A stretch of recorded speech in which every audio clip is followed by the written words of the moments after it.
एक समय की बात है। एक राजा की दो रानियां थीं। राजा की अति प्यारी रानी का नाम लक्ष्मी था। राजा की दूसरी रानी पटरानी, जिसका नाम कुलक्ष्मी था। एक दिन रानी लक्ष्मी काठ की पाटी ले मलिन वस्त्र पहन कोक भवन में जा लेटी। राजा ने उससे पूछा कि तुम क्या चाहती हो। वह बोली, कुलक्ष्मी रानी को देश निकाला दे दिया जाए। राजा की प्यारी न होते हुए भी वह पटरानी बने बैठी है। राजा यह सुनकर सोच में पड़ गए कि अब क्या किया जाए। राजा ने उसे पियर भेजने का बहाना बनाया।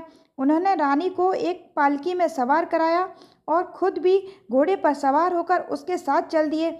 एक सघन वन में पहुंचकर राजा ने पालकी रखवा दी और कहारों को वहां से हटा दिया। इसके बाद वे भी घोड़ा दौड़ाते हुए महल में वापस लौट आए। कुलक्ष्मी रानी राजा की बाट देखती रही। बाट देखते देखते सवेरा हो गया। अब रानी को प्यास लगने लगी। रानी ने एक सारस की जोड़ी को जाते हुए देखा तो वह उसी के पीछे पीछे हो गई। कुछ देर बाद वह एक नदी के तट पर पहुंच गई। रानी ने स्नान किया, समीप ही पानी से प्यास बुझाई। जिस पर रानी ने स्नान किया उसी घाट पर कुछ स्त्रियां स्नान कर रही थीं और दशा रानी के डोरे ले रही थीं। उनके पास एक डोरा अधिक था। एक ने रानी से कहा कि तुम भी डोरा ले सकती हो और पूजा कर सकती हो।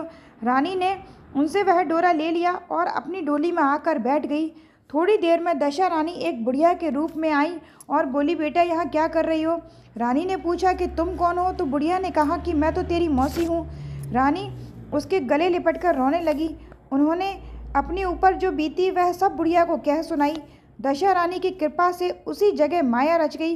रानी के भाई भौजाई आदि सारा पियर अपने आप ही वहाँ प्रकट हो गया।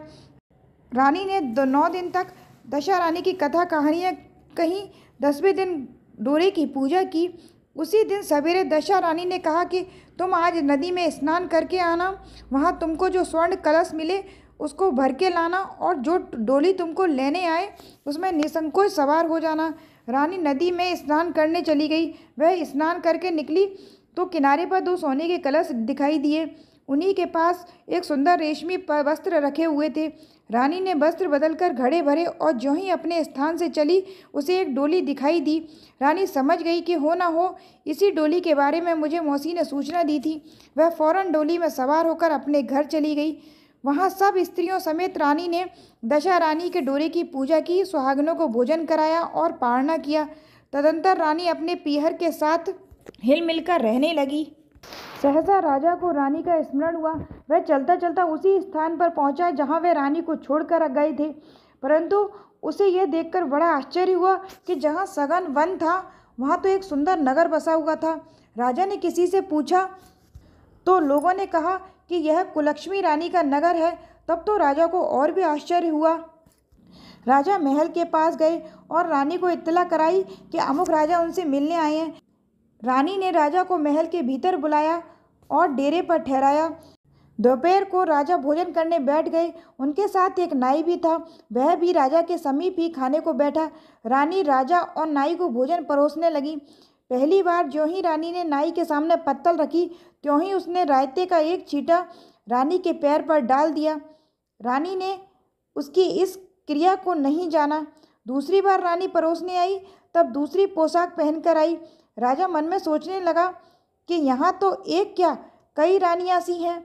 डेरे पर आकर राजा ने नाई से कहा कि यहाँ तो कई रानियाँ हैं, यह कैसे मालूम हो कि अपनी रानी कौन सी है। नाई बोला, रानी तो एक ही है, वह पोशाक बदल बदल कर परोसने आई थी, इससे उसको भ्रम हुआ है। राजा ने पूछा कि तूने कैसे जाना कि रानी एक ही है। वह बोला कि मैंने पहली ही रानी के पैर पर रायते का छींटा डाल दिया था। तब दूसरी बार वह परोसने आई थी तब भी उसके पैर पर वही छींटा था। तब तीसरी बार आई तब भी मैंने वह छींटा देखा। इस बीच रानी ने राजा को अपने महल में बुलाया। वहाँ सेज सजी हुई थी। उसी पर राजा को बिठाकर उन्होंने पान दिए। राजा लेट गए। रानी पैर दबाने लगी। तब राजा ने कहा कि रानी बहुत दिन हो गए, अब राजधानी चलते हैं। रानी ने जवाब दिया कि मैं नहीं जाती, आप तो मेरा सर्वनाश कर चुके थे। यह सब तो मेरी मौसी की बदौलत है जो मैं जीती बच गई। इस पर राजा ने पश्चाताप करते हुए माफ़ी मांगी।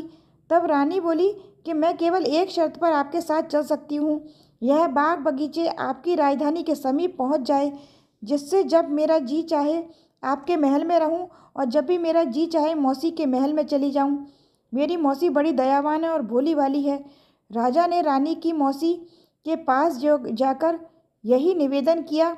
उसी समय दोनों शहर पास पास हो गए। राजा ने दशा रानी की कृपा का प्रभाव जानकर शहर भर में ढिंढोरा पिटवा दिया कि अब से सभी लोग दशा रानी की पूजा किया करेंगे।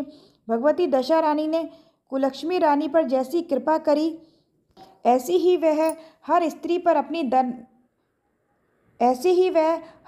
पर अपनी दया बनाए रखें। मेरी ये दशा रानी की 8वीं कहानी संपन्न हुई। मेरी कहानी अच्छी लगी हो दोस्तों तो लाइक करना। Bye bye.